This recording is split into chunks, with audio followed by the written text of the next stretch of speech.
Welcome to Something to Say, where we bring voices from diverse backgrounds who will share their unique stories and perspectives on finding their passion and provide insights on how you can find yours. Join us as host Greg DeShields guides us through this enlightening journey.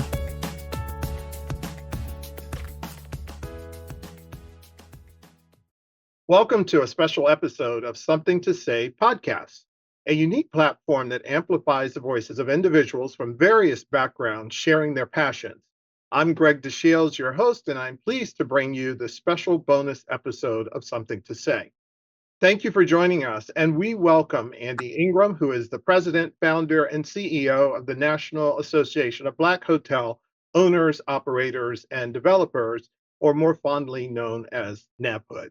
Also, Shawn Murray, who is the Assistant Professor, Tourism and Hospitality Management at Montgomery County Community College. For those of you who don't know, NABHOOD was founded by Andy Ingraham and Solomon Herbert, publisher, editor-in-chief of Black Meetings and Tourism magazine. The organization was formed in 1998 to assist with the development and increase the number of African-American-owned hotels. NABHOOD's mission is to increase the number of African-American developed, managed, operated, and owned hotels, increasing vendor opportunity and executive level jobs for minorities, thereby creating wealth within the African-American community. Andy Ingraham is the founder and president of NABHOOD and the tourism marketing agency Horizons International Group. Born in the Bahamas and based in Miami, he has fused culture and commerce throughout his 30-year career with a focus on African-American, multicultural, and Caribbean tourism. Andy and his partners started NABHOOD in 2001 to promote Black hotel ownership, management, as well as the development of franchise and other hotels. Now, at that time, there were no African-American-owned franchise hotel. Today, there are over 100,000 hotel rooms that are African-American owned or controlled, and NABHOOD has forged partnerships with major brands such as Marriott, Hilton, Choice Hotels, and Wyndham's to establish programs that enable African-American women as well as men to participate in this large and growing business. For the past 27 years, Shawn Murray, assistant professor, 27 years, can you believe it? He has been an assistant professor in tourism and hospitality management at Montgomery County College. Professional experience for him has been in a wide range of areas, which include education, hospitality management, nonprofit leadership, human resources, educational development, and marketing. His passion is to assist organizations and individuals with improving their community. So let's dive into it. And I will say it's a 25-minute interview. And with both Andy and Shawn, it is going to be really hard to stick to that, but I'm going to do my best in order to make it happen. So Andy and Shawn, thank you so much for being with us today. Thank you, Greg, for having me. And I'm sure Shawn feels the same way. Thanks, Greg, and my pleasure. So like I said, it's going to be tough to stick to 25 minutes, but both of you have done really incredible and impactful work. And I'm thrilled to share information about the upcoming NABHOOD conference, but also the unique student educational program that's associated with it. But before we go too far into it, I think although everyone knows, Andy, you are the hotel ownership guy, and Shawn, you are without any doubt the education guy. But what is it that people don't know about the two of you? So here on Something to Say, we have created these icebreaker questions, which gives us an opportunity to learn a little bit more about you.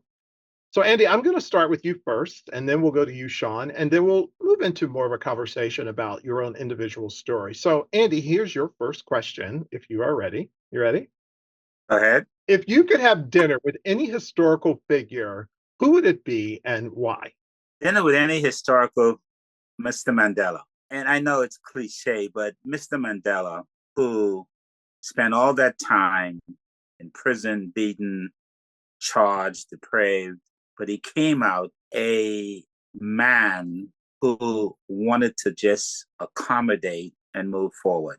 So how do you get over that frustration? Sometimes I have a challenge getting over my frustrations. So I'd like to know what the secret is or was that Mr. Mandela had. Wow. We typically do a follow-up question. So, what would you want to have for dinner? Well, I'm from the Caribbean and I died in South Africa. So I'd like to have some oil fish head.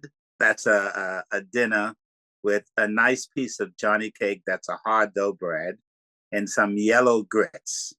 Wow. Um, I think Mr. Mandela would love that because it's all it all came from the earth and sea. Yellow grits is really corn. The flour is Johnny cake. It's a cake that typically during slavery times in the Caribbean and the farming, people will make this hard dough bread and they will take it out with them for days when they were fishing and farming that they can use to eat over a long period of time. Wow. As much as people may think you're the hotel guy, I think you right now can very proudly wear the badge of being the food guy as well. All right, Shawn, so let's go over to you. It's a bit of an icebreaker. So, if you had to teach a class on only one thing, what would that be? That's a really interesting question to ask as an icebreaker to start off. It would definitely be love. I'm currently starting the process to start writing my second book. And the book that I'm looking to work with some researchers on and execute over the next couple of years is focused on how can love be part of the narrative and conversation in corporate America? If you think about most of the spaces that we're in outside of work, whether it's with friends, whether it's with family, whether it's with your partner, the objective and concept of love is really threaded through and a major part of that. And I'm really passionate about how love can be part of the conversation at work, professional love. Wow. Now, that totally surprised me, Shawn. I thought for sure you would have talked about how you could improve the average daily rate or how you could design a hotel, but I'll go with that. That's a really interesting subject. And I think it would be a very popular one in terms of how students would register for it. It would depend whether it's a freshman, sophomore, senior class. So interesting. All right, so I want to learn a little bit more about each of you and your story. So this question is to you, Andy, because as we have had the opportunity to interview executive leaders, this discussion around inner circle comes up quite a bit. So just how big is your inner circle? And can you talk about what that inner circle means to you? That's a good point. And I always tell people you've got to create a circle of people, whether they're inner or outer, to some degree, those folks that you can call on times, difficult times, as well as good times. And I'm lucky. I have a very large inner circle of folks across the industry. And what I appreciate is the ability for them to take my call, to give me guidance. And sometimes they tell me things that I really don't want to hear. But I know that they have my best interests in mind. And so therefore I can be assured that they're not setting me adrift when they say something or it has a bad vibe. So I'm lucky to have the sort of people that are also interested in my success and obviously the success of NABHOOD. It's interesting as we ask people that question, how important that inner circle really is about maintaining their balance.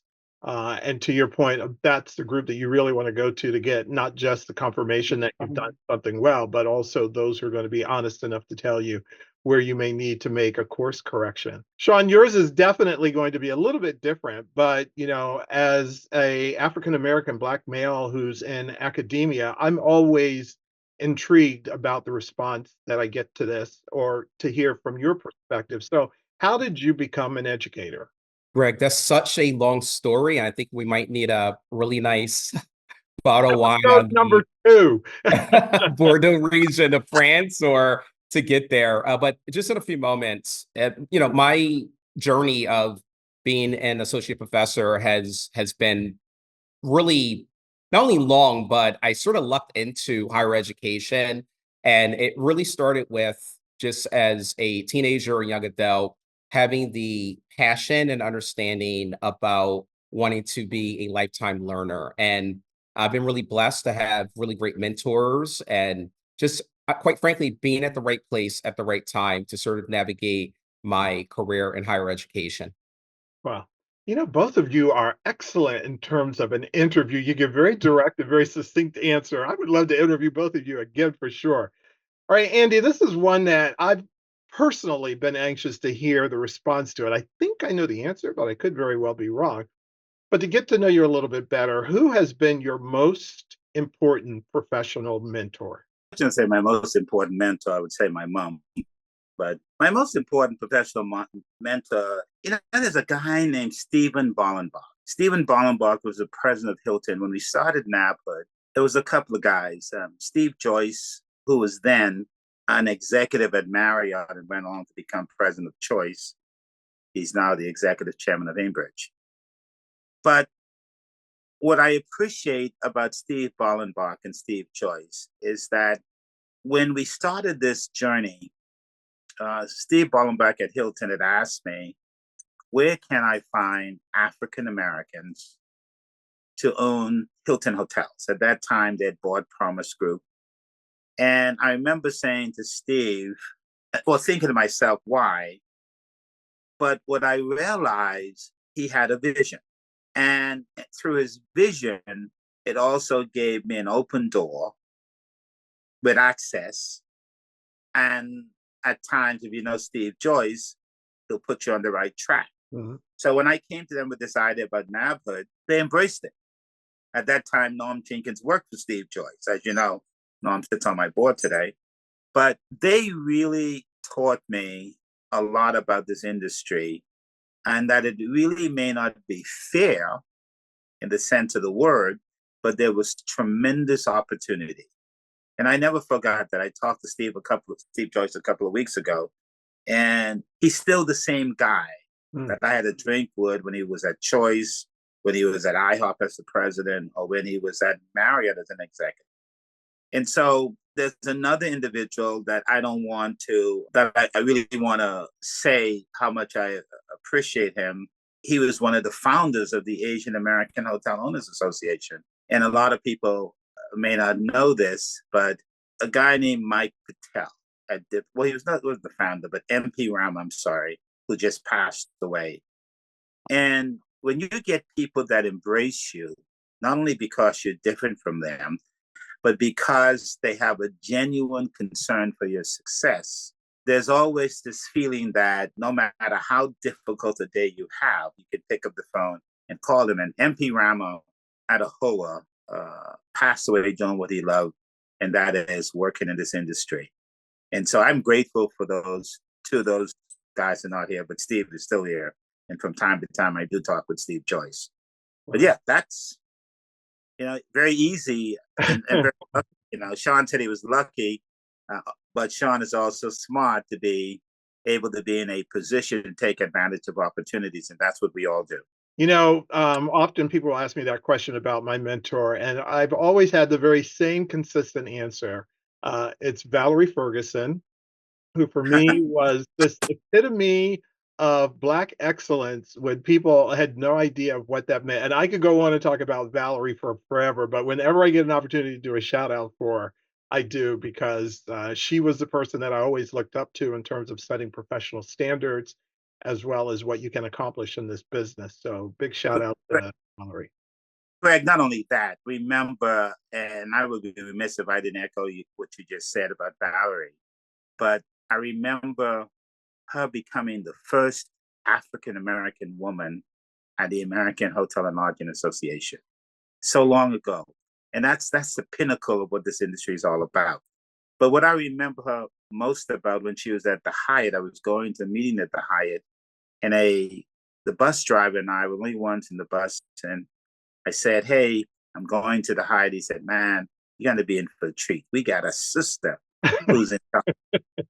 And the sort of fervor and excitement resonated. And Valerie has become a lifelong friend for me. Yeah, amazing. All right, Shawn, not that we're going to put you on the spot to follow up on that, but I do want to ask you, as one educator to another, and I know for the work that we do, it's always about planting the seeds for the future. It's never, the immediate final grade that you give or the exam. But what is the most fulfilling aspect of being an educator to you? Greg, that's an amazing question. And for me, it's really about positively changing the lives and narratives of many students. I feel like as a college professor, if I'm working with a student and they may not perform to the level that they want to do, that negative grade can have a lot of cascading effects, intended, unintended consequences.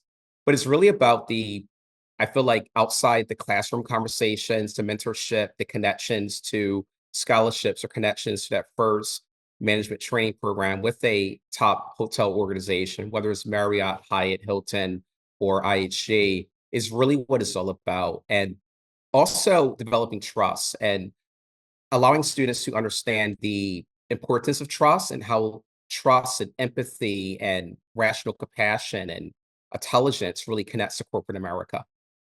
Well, it's always great to be able to teach that one class where you see where they actually get it, or long after they've graduated when they go back and it makes you feel a million years old when somebody who's at some executive level is like, that class I took with you was what really got me excited about it.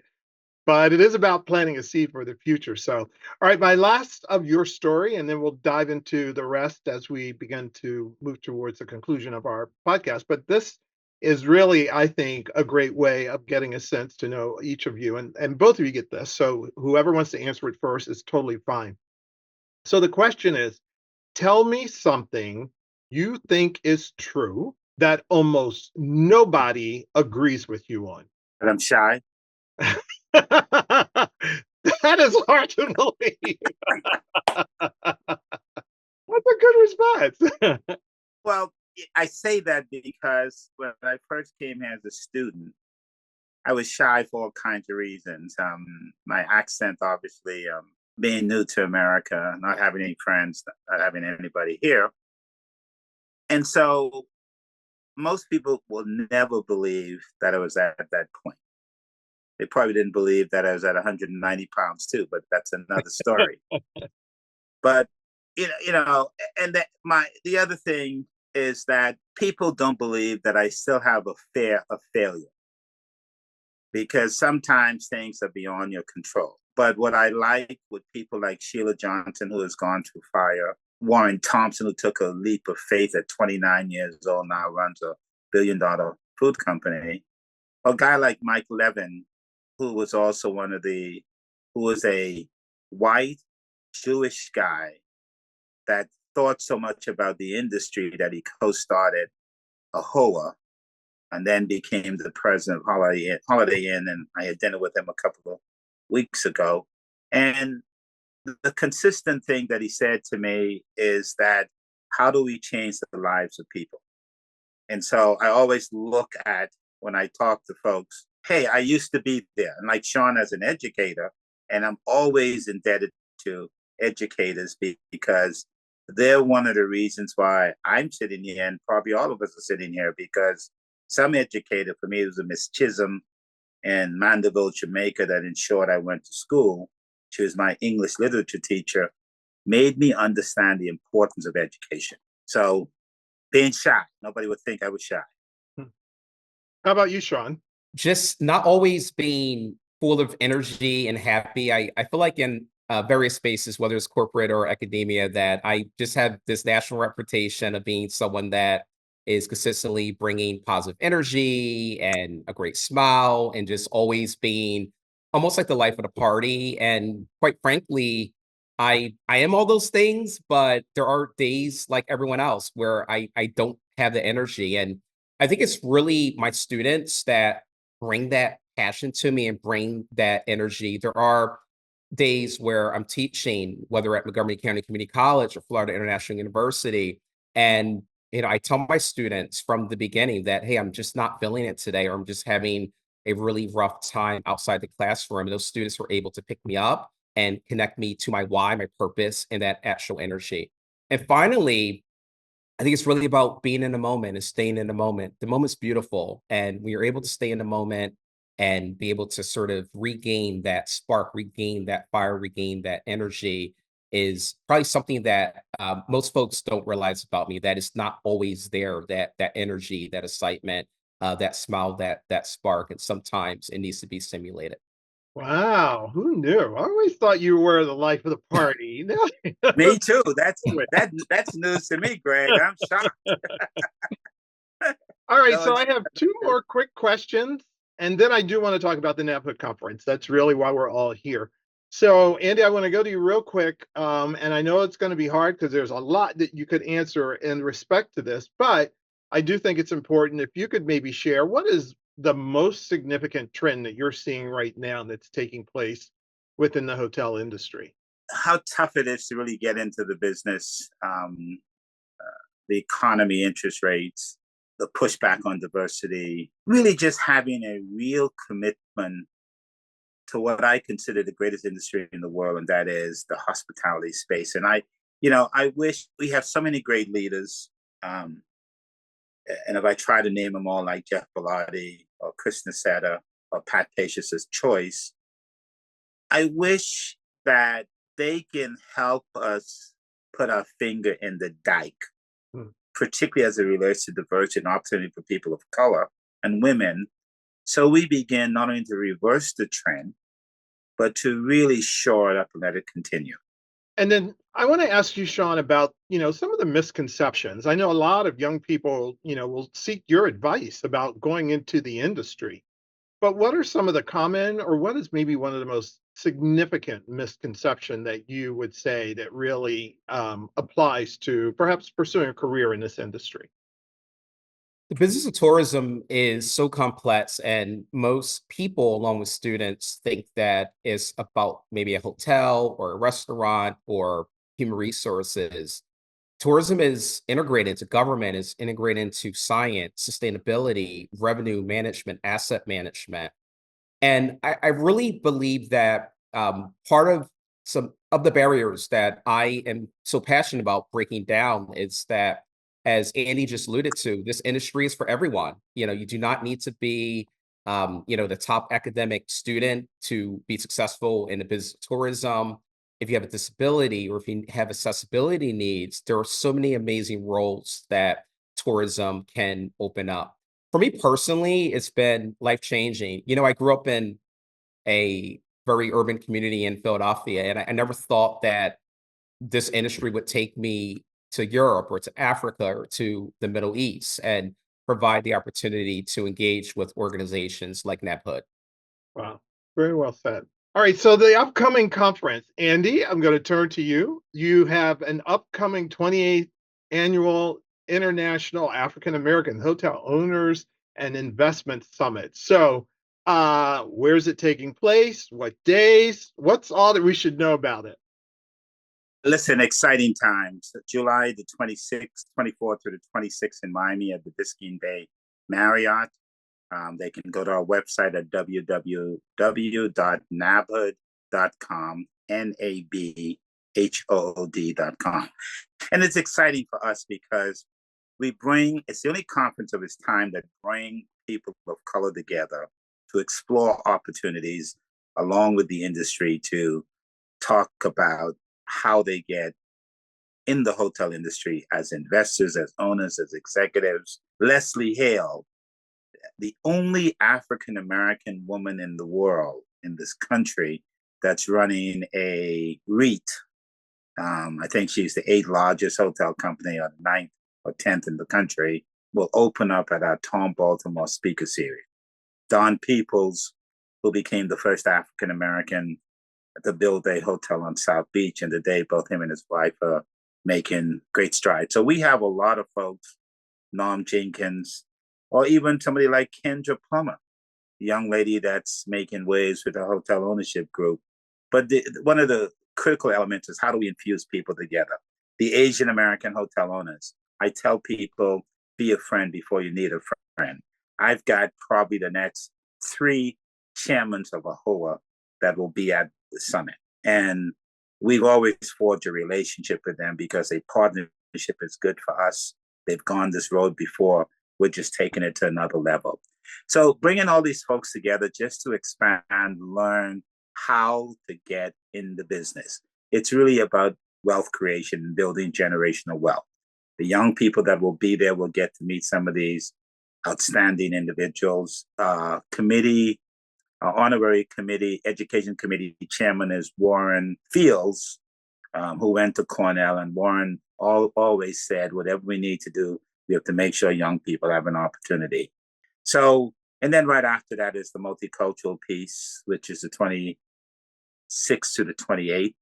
And that's where we look at multicultural tourism and explore how destinations, how communities can benefit. Yes, we're in the hotel business, but you can also make money in the tourism business with all other stuff, tours, cultural events, renting furniture. And Shawn mentioned when people look at the hotel industry, it's just not about owning a hotel, but you can be an asset manager.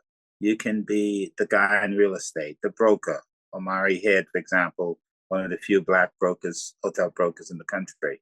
So we're excited about this collection. And our theme for this conference is navigating the waves of this industry. And we use that because it's up and down, but if we can keep our head above water and excel, then we can also survive and be good role models as we build and develop more hotels. Wow. I've gone to so many of your conferences, and there is one story that I tell everybody religiously. I sat in on a woman's leadership session. There was an African-American woman who was a new owner. She owned a Knights Inn. She's a pharmaceutical sales person, so she cashed out some of her investments to buy this small little Knights Inn. And she was questioning about the difference of renovating or building. And she was telling the story about when she was a little girl, she always got hand-me-downs from her sisters, and she always lived in a world of getting somebody else's. And she said, when I am buying a hotel, I want to buy a brand new hotel. She said, I want to go and pick out the water heater, and I want a brand new water heater. And it was just amazing to listen to her tell this story. And she was beautiful, and she had diamonds, and she just had like all of the, sophistication that you would think of somebody who had such incredible knowledge and accomplishment. But to hear her talk about picking out a hot water heater for her Knights Inn put it in a whole different perspective for me. It was one of the best sessions I ever sat in, because she was actually then in another conversation with a Black woman who said, I felt the same way when I had to pick out my property management system. She said, I wasn't going to take the one that they had. I wanted my own. So it's just that level of interest that can be developed by participating in the conference. So good conference, Andy. Thank you, Greg, for those comments. So, Shawn, you are, collaborating and taking a strong lead on the student program. So I want to give you a 6-lane highway to talk about the student program. Thank you so much, Greg. And just as Andy shared a few moments ago, the NABHOOD conference will be a international destination in Miami in a couple of weeks for college students from the Caribbean and the United States to collaborate together and learn from top leaders in the actual industry. The student program is very unique this year, in which we have a hotel development case study that the students will be placed into small teams of 8 to 10, and they'll actually be simulating and building a hotel proposal that can be turned into a real opportunity for students in the future to actually develop into a hotel property themselves. The students will be participating in workshops focusing on introducing commercial real estate along with asset management. There also will be additional workshops to improve their understanding of how to take their academic training that they're getting at these various colleges and universities and translating that into managed training programs and internships and into their first corporate job and corporate America. Wow. Well, I'm very much looking forward to participating in the conference this year. I know we anticipate about 40 students who will be participating in it, as well as many of their faculty advisors being a part of it. Andy, I would just like to thank you for providing this opportunity for young people. So a quick question to you. What kind of, encouraged you to add a student component to a program that really speaks to a lot of influencers who are in the hotel ownership and development space? Greg, very easy. Again, both you and Shawn that co-chair that committee, I'm grateful for having good people like that. But for the students, I wanted them to be exposed to opportunities that, as the kid growing up in the Bahamas, the one thing my mother fought against was me going into the hospitality industry. And her reason was, I found out years later, is she didn't know anyone, any executives or owners of hotels. She knew the maids, the cab drivers, and there's nothing wrong with that. And so she had a larger dream for her son. And so I found out that if people can see, they can achieve, they can emulate. You talk about Valerie Ferguson, and I've heard so many people say, I want to be like Valerie Ferguson. So I made a deliberate attempt to underwrite when I went to other conferences, I didn't see young people of color. And every question I asked, it wasn't a priority. So I knew it had to be a priority for me because I really want to see the next generation of leaders be more diverse. I love my friends. I love the industry. I just wanted to be more diverse. And so people like Warren Fields, Warren Thompson, Norm Jenkins, when I go to these guys and all the brands, Bill Fortier, Jeff Bellotti, all those guys have the same commitment to provide opportunities to young people. And Krishna said something many years ago that he started in the hotel business as a janitor. Today, he's the president of Hilton. I always have to remind people that his parents owned the hotel that he worked at. Today, a lot of these kids will be exposed for the first time. And, there's a young lady called CJ that works for RLJ. And I remember her coming to the summit from IHG. And I said to her, I want you to introduce Tom Baltimore. She said, I don't know Tom Baltimore. Well, she did introduce Tom Baltimore as one of our speakers at the conference. And shortly thereafter, Tom hired her. Today, she's an executive at RLJ. I want to create more of those opportunities. I want to make those connections and those contacts. Wow. Well, you do mention Kendra Plummer, who was a student in my lodging class, which years ago at Temple, I brought her to the NABHOOD conference. I remember. So it is true. Everything that you said is absolutely true. But like I said, 25 minutes is definitely not enough time for us. We'll probably need to do a post-conference podcast. But because we are something to say, we always conclude our podcast by asking those who we interview to tell us, what is it that you'd like to say? So, Shawn, why don't we start with you? What is it that you would like to say? I'm going to piggyback on what Andy shared about some of the former students that have attended the NABHOOD conference, whether it's Amari Head, who is one of the top hotel brokers in the country, or Kendra Plummer. I first met Kendra when she was a freshman Temple University student at some local conferences in the Philadelphia market. It's really about connecting and allowing students to meet a future partner. We'll have students this summer from the Dominican Republic or the Bahamas. We've had students in the past from destinations such as Anguilla. We'll have students from Cornell University, Montgomery County Community College outside of Philadelphia, Boston University. And it's really about these students collaborating for a week and being able to learn and develop those lifelong partnerships or future partners that they can engage in hotel ownership. Finally, it's the student stories and the students and memories that will be created this week will be life lasting. And I'm really looking forward to being part of not only the story of the student program, but also all attendees in a few weeks in Miami at the NABHOOD conference. Great. Thank you. So, Andy, you get the last word. You are on something to say. So what would you like to say? Listen, I want to create more Evans Charles. Evans Charles came to NABHOOD many years ago. He went a student at Temple University, then he was working. But when he left NABHOOD, he had all of his partners with him that he met there.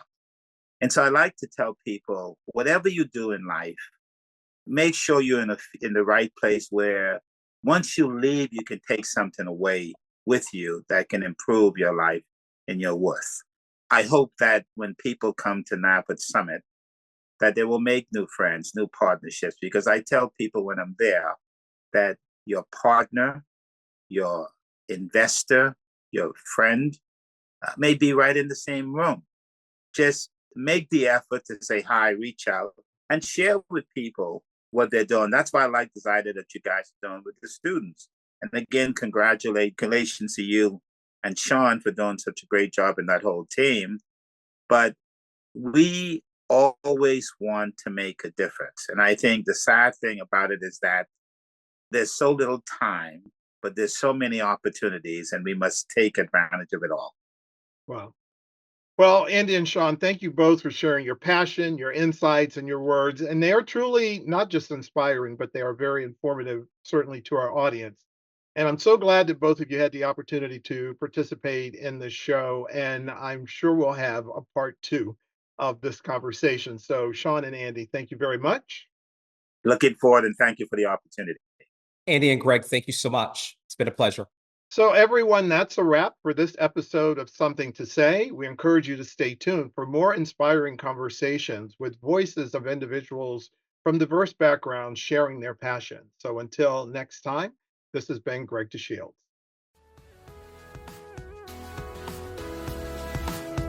Thank you for tuning in to Something to Say. We trust you found some valuable insights and takeaways that can help you find your passion. Don't miss out on future episodes. Please subscribe, rate, and review us on your preferred platform.